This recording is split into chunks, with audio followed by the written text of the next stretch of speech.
أعوذ بالله من الشيطان الرجيم. بسم الله الرحمن الرحيم.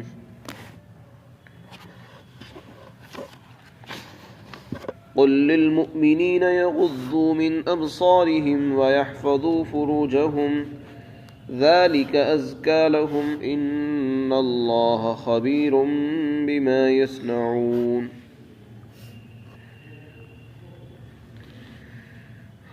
آپ ایمان والے مردوں سے کہہ دو کہ وہ اپنی نگاہوں کو نیچا رکھیں اور اپنی شرمگاہوں کی حفاظت کریں، اور یہ ان کے لیے زیادہ پاکیزہ رہنے کی بات ہے. بلا شبہ اللہ تعالیٰ باخبر ہے ان کاموں سے جو وہ کرتے ہیں. یہ سورہ نور کی 30 نمبر کی آیت ہے. اس آیت شریفہ میں اللہ تعالیٰ نے ایمان والے مردوں کو 2 حکم ارشاد فرمائے ہیں. سب سے پہلا حکم دیا نگاہوں کی حفاظت، اور یہ فرمایا کہ اے مسلمانوں اپنی نگاہوں کو نیچا رکھو. کس چیز سے نیچا رکھنا ہے؟ ان چیزوں سے جن کا دیکھنا حرام ہے، یا جن چیزوں کو دیکھنا اللہ نے منع فرمایا ہے، ان تمام جگہوں سے، ان تمام کاموں سے، ان تمام چیزوں کو دیکھنے سے اپنی نگاہوں کو پست رکھیے. اس میں نامحرم عورتیں بھی ہیں اور وہ مقامات بھی ہیں جہاں پر نظر ڈالنا حرام ہے. مثلا ایک مرد کے لیے دوسرے مرد کے سطر کو دیکھنا حلال نہیں. اسی طرح ایک عورت کے لیے دوسرے عورت کے سطر کو دیکھنا حلال نہیں ہے. انسان کا بدن ہے، کچھ حصہ اس کا سطر میں داخل ہے، کچھ حصہ سطر میں داخل نہیں ہے. عورت کا پورا بدن سطر ہے، سوائے چہرے کے، سوائے ہاتھوں کی ہتھیلیوں کی اور اس کے قدمین کے. یہ پورا کا پورا جسم اس کا سطر ہے. اس کے یہاں تک کہ اس کے بال بھی سطر میں داخل ہے. کسی عورت کے لیے جائز نہیں وہ دوسری عورت کو اپنے بال دکھائے، اپنا جسم دکھائے، اپنا بدن ظاہر کرے. ایک عورت کا دوسری عورت سے بھی پردہ ہے، یعنی جو حصہ سطر میں داخل ہے اس کو تو چھپانا ضروری ہے، ہر حال میں ضروری ہے. کسی کے سامنے اس کو دکھا نہیں سکتی سوائے اپنے شوہر کے. سطر تو ایسی چیز ہے، اس کو ہر وقت 24 گھنٹے اس کو چھپا کر رکھنا ہے، چاہے تنہائی ہو یا جلوت ہو، نماز پڑھ رہی ہو یا نماز نہ پڑھ رہی ہو، سطر کو تو ہر حال میں چھپا کر رکھنا ضروری ہے. اسی طرح مرد کا سطر ہے ناف سے لے کر گھٹنوں کے نیچے تک. یہ وہ حصہ بدن ہے جس کا ایک مرد کے لیے دوسرے مرد کو دکھانا بھی جائز نہیں ہے. اسی طرح کچھ عورتیں وہ کہلاتی ہیں جو محرم ہیں، محرم رشتہ دار ہیں، جیسے خونی رشتے کی عورتیں، ماں ہیں، بیٹی ہیں، بہن ہیں.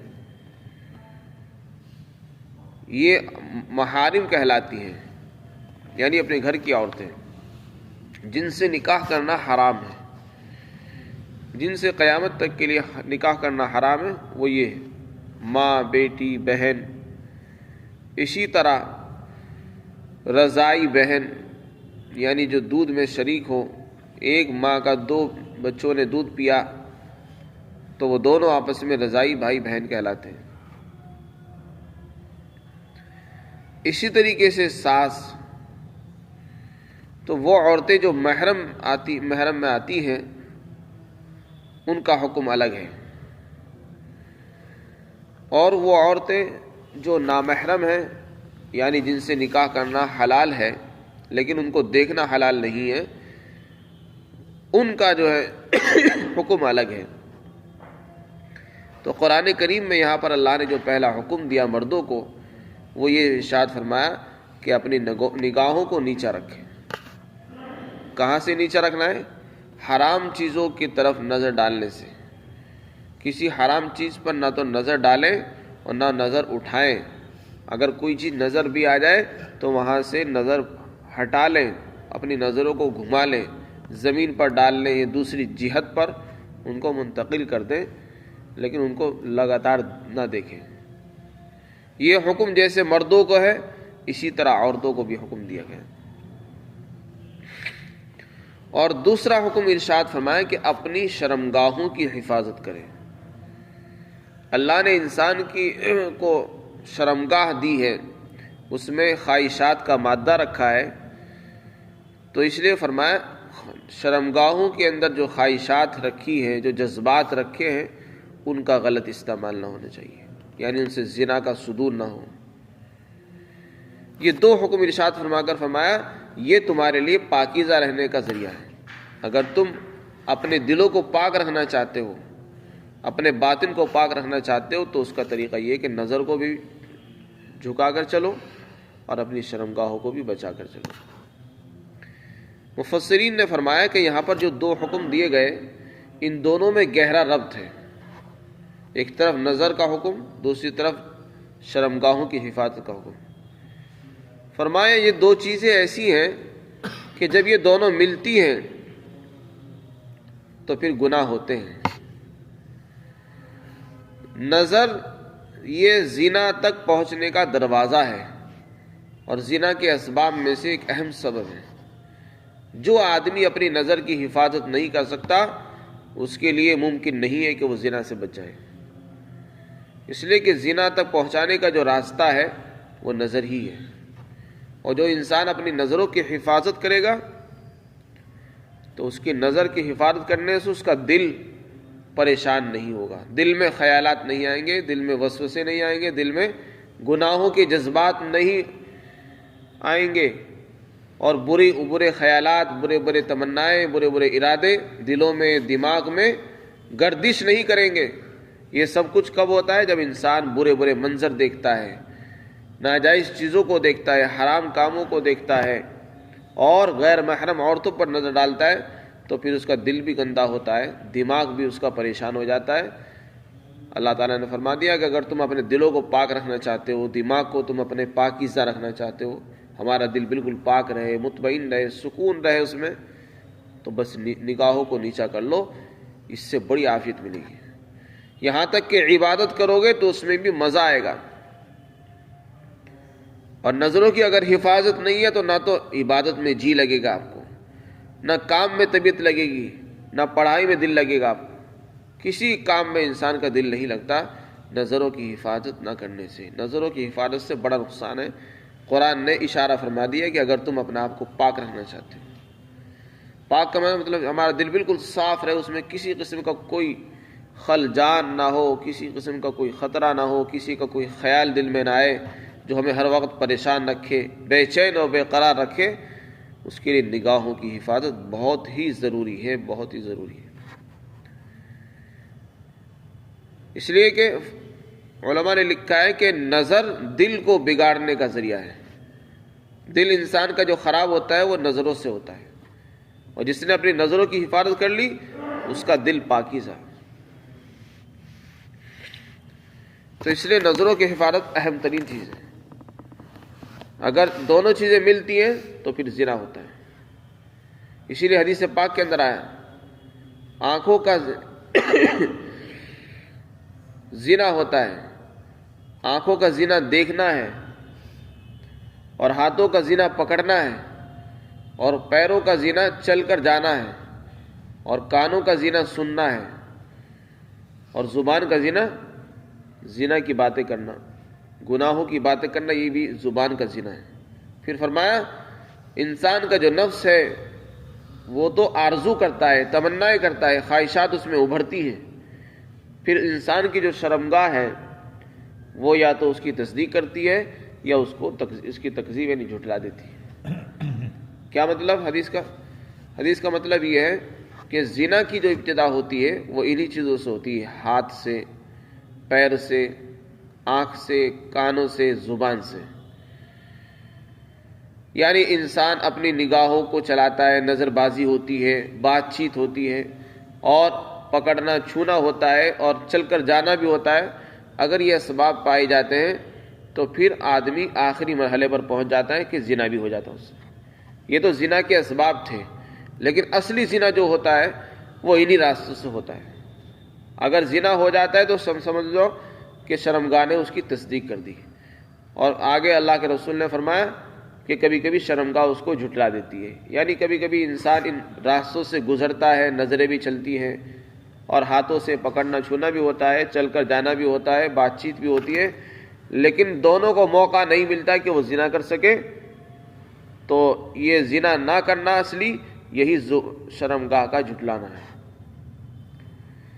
تو خلاصہ یہ ہوا کہ زنا کے جو دروازے تھے اللہ نے ان پر ہی پابندی لگا دی، اور چونکہ زنا انتہائی قبیح فعل ہے، انتہائی جرم ہے، اللہ تعالیٰ نے اس کی پابندی فرمائی، اس پر سزا مقرر کی، اور وہاں تک پہنچنے کی جو بھی ذریعے ہو سکتے ہیں وہ سب راستوں پر اللہ نے پابندی لگا دی. انہی میں سب سے اہم ہے نظر. تو نظر کی حفاظت کا اللہ تعالیٰ نے حکم فرمایا کہ اپنی نظروں کو جب بچا کر رکھو گے تو کچھ نہیں ہوگا، نہ دل پریشان ہوگا آپ کا اور نہ آپ زینے تک پہنچو گے، کیونکہ زینے تک جانے کے لیے یہ راستہ ہے. یہی حکم مردوں کو ہے اور یہی حکم عورتوں کو بھی ہے. اللہ کے رسول نے فرمایا کہ تم میرے لیے مجھے 6 چیزوں کی ضمانت دے دو، میں تمہارے لیے جنت کا وعدہ کرتا ہوں. فرمایا جب بولو سچ بولو، جب بات کرو تو سچ بات کرو، اور جب وعدہ کرو تو وعدہ کو پورا کرو، وعدہ خلافی نہ کرو.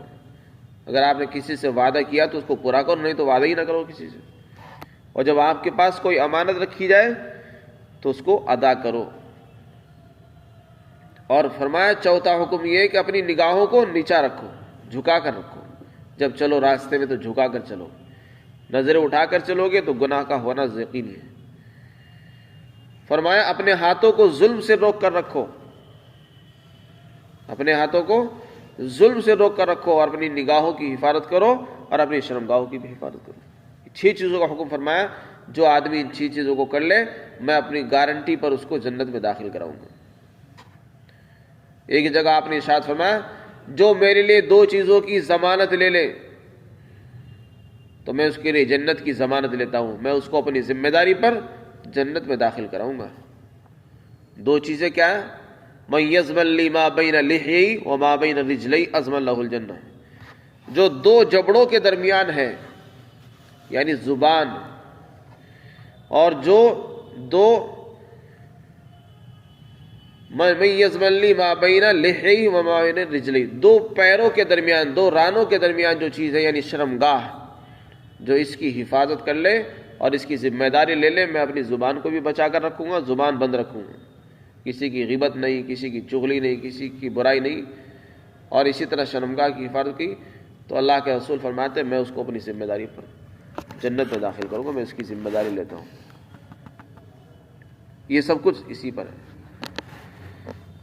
چنانچہ اللہ کے رسول صلی اللہ علیہ وسلم نے اور بھی اس پر بہت سے احکامات ارشاد فرمائے. ایک موقع پر فرمایا ایاکم والجلوس علی الطرقات، اے صحابہ تم راستوں پر، چوراہوں پر، سڑکوں پر بیٹھنے سے بچو، سڑکوں پر مت بیٹھا کرو.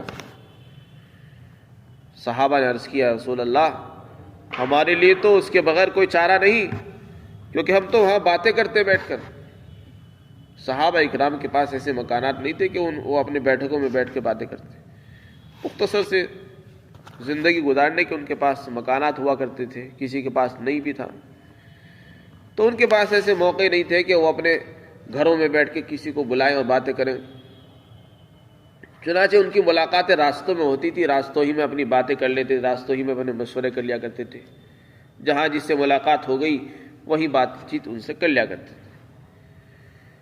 تو صحابہ نے جب عرض کیا کہ یا رسول اللہ یہ تو ہمارے لیے ممکن نہیں ہے، کیونکہ ہمارے لیے تو اس کا ہونا ضروری ہے، ہم وہاں بیٹھتے ہیں، ہم وہاں باتیں کرتے ہیں. تو آپ نے فرمایا کہ اگر تم ایسا نہیں کر سکتے تو پھر راستوں کو ان کا حق دو. صحابہ نے عرض کیا رسول اللہ راستوں کا حق کیا دیں؟ فرمایا راستوں کا حق یہ ہے اپنی نگاہوں کو جھکا کر رکھو. اگر تمہیں راستوں میں بیٹھنا ہی ہے، راستوں میں باتیں کرنی ہے تو پھر اپنی نگاہوں کو نیچے رکھنا ہے، نگاہیں اٹھی بھی نہ ہونی چاہیے. فرمایا اور تکلیف پہنچانے سے اپنے آپ کو بچانا ہے. تم راستے میں بیٹھ گئے میٹنگ لگا کر اور آنے والوں کو تکلیف ہو رہی ہے، یا گزرنے والوں کو تم سے تکلیف ہو رہی ہے، کوئی خاتون گزرنا چاہتی ہے لیکن وہ مردوں کے جمگھٹے سے، ان کے مجمع سے شرما کر رک جاتی ہے، اور وہ اپنی ضرورت پوری کرنا چاہتی ہے لیکن وہ نہیں گزر رہی ہے، تو اس لیے ایسی حیت نہ بناؤ، ایسی شکل نہ بناؤ جس سے آنے والوں کو، گزرنے والوں کو شرم ہو، تکلیف محسوس ہو۔ تو اس لیے دوسرا حکم ارشاد فرمایا اپنی نگاہوں کو جھکا کر رکھو، دوسرا حکم دیا کہ تکلیف پہنچانے سے بچو، اور تیسرا حکم ارشاد فرمایا بھلائی کا حکم کرو، یعنی جب وہاں بیٹھے ہو تو لوگوں کو بھلائی کا بھی حکم کرتے رہو، یہ نہیں صرف خالی باتیں ہی کرنی ہے ادھر ادھر کی، دوسرے کو بھلائی کا کرو، خیر کا حکم دو، نماز کا حکم کرو، زکوٰۃ کا حکم دو، نیک کاموں کا ترغیب دو، اور برائیوں سے ان کو روکو۔ اور آپ نے یہ فرمایا پانچواں یہ حکم یہ ارشاد فرمایا رد السلام، جب کوئی آئے تو اس کے سلام کا جواب بھی دو، یہ بھی راستے کا حق ہے۔ کوئی آدمی گزر رہا ہے، سلام کر کے آپ کو جا رہا ہے اور آپ اپنے باتوں میں لگے ہوئے، سلام کا بھی جواب دو۔ یہ 5 احکامات اللہ کے رسول نے ارشاد فرمائے، یہ ان کے لیے جو راستوں میں بیٹھتے ہیں۔ اس سے پتہ چلا کہ راستوں میں بیٹھنا پسندیدہ چیز نہیں ہے، اس لیے اللہ کے رسول نے منع فرمایا تھا، لیکن چونکہ صحابہ کی مجبوری تھی اس لیے ان کو گنجائش دی، لیکن اس میں ساتھ ساتھ پابندی بھی لگا دی کہ دیکھو جب وہاں بیٹھنا ہے تو وہاں نگاہوں کو بھی بچا کر رکھنا ہے، اور ایسا ممکن نہیں ہے کہ آدمی راستوں میں بیٹھے اور اس کی نگاہیں بچ جائے۔ جب اللہ نے موقع دیا ہے گھروں میں بیٹھنے کا تو گھروں میں بیٹھیے، چوراہوں میں کھڑا رہنے سے انسان سے گناہ کے ہونے کا یقین ہے، احتمال زیادہ ہے، اس لیے ایسے مقامات سے بچنا ہی بہتر ہے۔ تو اللہ نے بھی نظروں کی حفاظت کا حکم دیا ہے، اور رسول اللہ صلی اللہ علیہ وسلم نے بھی احادیث میں بے شمار احکامات اس کے ارشاد فرمائے ہیں۔ فرمایا وَقُلْ لِلْمُؤْمِنِينَ، آپ ایمان والے مردوں سے کہہ دو کہ اپنی نگاہوں کو پست رکھیں اور اپنی شرمگاہوں کی حفاظت کریں، یہ ان کے لیے پاکیزہ رہنے کی بات ہے، زیادہ پاکیزہ رہنے والی بات ہے۔ اس میں پاکیزگی میں دل بھی آ جاتا ہے، دل کو اگر آپ پاکیزہ رکھنا چاہتے ہو، دل کو یکسو رکھنا چاہتے ہو، ہمارے دل میں خلجان نہ آئے، وسوسے نہ آئے، خیالات نہ آئے، تو اس کے لیے سب سے بہترین چیز ہے نگاہوں کی حفاظت، اور نامحرم پر نظر ڈالنے سے اپنے آپ کو بچاؤ۔ اب سوال یہ ہے کہ اگر کسی آدمی کی نظر پڑ جائے تو پھر کیا حکم ہے؟ حضرت جابر بن عبداللہ بجلی صحابی رسول ہیں، رسول اللہ صلی اللہ علیہ وسلم سے پوچھ رہے، کہہ رہے کہ میں نے پوچھا نبی پاک صلی اللہ علیہ وسلم سے، یا رسول اللہ اچانک کی نظر کا کیا حکم ہے؟ کسی نامحرم عورت پر نظر ڈالنا حرام ہے،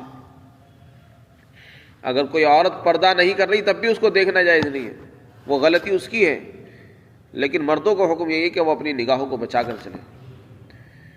تو آپ نے فرمایا تو تجھے حکم یہ ہے کہ تو اپنی نگاہوں کو وہاں سے پھیر لے، جب کسی نامحرم عورت پر نظر پڑ جائے، اچانک سے پڑ گئی، غلطی سے اتفاقی پڑ جائے، تو وہاں سے اس کو ہٹا لیا جائے۔ چنانچہ حضرت علی سے بھی آپ نے فرمایا لا تتبع النظرة النظرة فإن لك الأولى وليس لك الآخرة، اے علی نظر ڈالنے کے بعد اس کو نظر کو برقرار مت رکھو، اگر کسی عورت پر کسی غلط جگہ پر نظر پڑ بھی گئی تو اس کو نظر کو جما کر مت رکھو وہاں سے، بلکہ اس کو فوراً ہٹا لو۔ اگر پہلی نظر پڑ گئی تو پہلی نظر معاف ہے، دوبارہ اس کو مت ڈالو، یا نظر کو جما کر دیکھتے ہی رہو، اس سے آپ نے منع فرمایا۔ اگر نظر پڑ جائے تو ہٹاؤ، یہ نہیں کہ بس اس کو وہیں جما کر رکھیں آپ، اس لیے کہ تمہارے لیے جو معاف ہے وہ پہلی مرتبہ کا دیکھنا ہے، اچانک سے نظر پڑ گئی تو معاف ہے۔ دوسری مرتبہ جو آپ دیکھ رہے ہو وہ تمہارے قصد اور ارادے سے، چونکہ اس میں دیکھا جا رہا ہے اور اس میں ارادے کو دخل ہے، اس لیے اس میں گناہ ملے گا، اور پہلی مرتبہ دیکھنے پر انسان کو گناہ نہیں ملے گا، اس لیے کہ وہ غلطی سے پڑ گئی ہے۔ اچانک سے کسی عورت پر نظر پڑ جائے تو حکم یہ کہ اس کو ہٹا لی جائے، پہلی نظر معاف ہے۔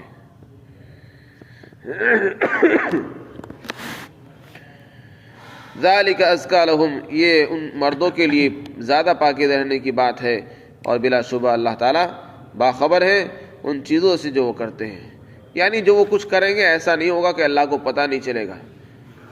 اللہ یعلم خائنۃ الاعین وما تخفی الصدور، اللہ تعالیٰ تو نگاہوں کی خیانت کو بھی جانتا ہے، نگاہیں کون کون سی خیانتیں کرتی ہیں، یعنی لوگوں کو دکھ رہا ہے کہ وہ خیانت نہیں کر رہا ہے، لیکن اللہ جانتے ہیں ہماری نگاہیں کہاں خیانت کرتی ہیں اور کہاں خیانت نہیں کرتی ہیں۔ ان سب چیزوں کا علم اللہ کو ہے، تو اللہ کو علم کو مستحضر رکھ کر بچنا چاہیے۔ اللہ تعالیٰ ہم سب کو عمل توفیق عطا فرمائے۔